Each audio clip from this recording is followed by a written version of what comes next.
இன்று உப்மா கொழுக்கட்டை செய்முறை பார்க்கலாம்.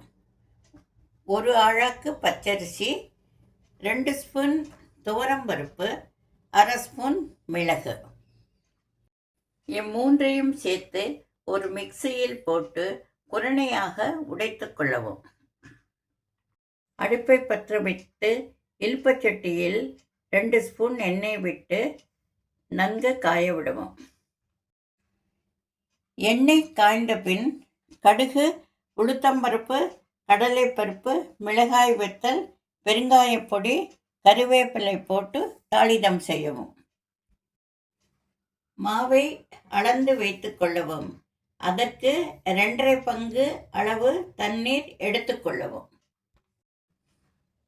தாளிதம் செய்த கலவையில் தண்ணீரை ஊற்றி தேங்காய் துருவலை சேர்த்து தேவையான உப்பு சேர்க்கவும்.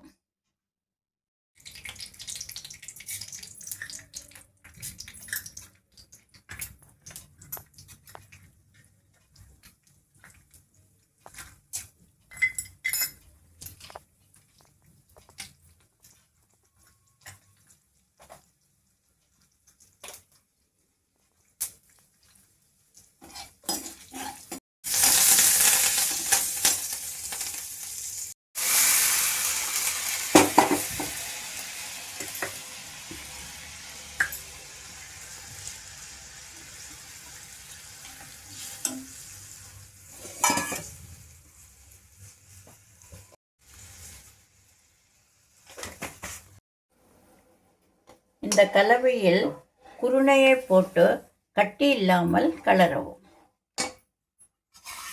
கெட்டியான பின் அடுப்பை நிறுத்தவும். ஆறிய பின் கொழுக்கட்டைகளாக உருட்டவும். சுவை கூடுவதற்கு 1 ஸ்பூன் தேங்காய் எண்ணெயும் 1/2 ஸ்பூன் மிளகு ஜீரகப் பொடியும் சேர்க்கலாம்.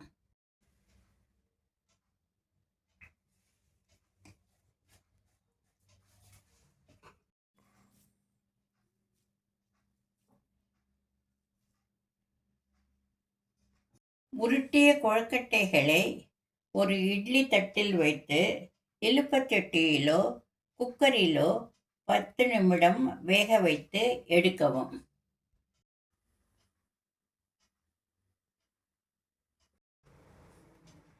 ஆவி பறக்கும் உப்மா கொழுக்கட்டை தயார். அமாவாசையன்று இந்த கொழுக்கட்டை செய்வது பிரசித்தம்.